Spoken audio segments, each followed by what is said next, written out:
ಕಾಯಕವೇ ಕೈಲಾಸ ಎಂದು ಬಸವಣ್ಣ ಹೇಳ್ಯಾರ.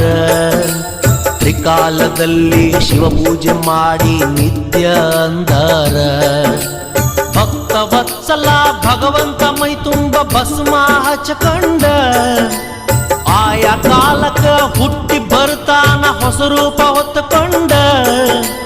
ಭಕ್ತಿಲೆ ದುಡಿದರೆ ಬಂಗಾರ ಕಣ ಇರ್ತಾನ ಕೈ ಹಿಡ್ಕೊಂಡ.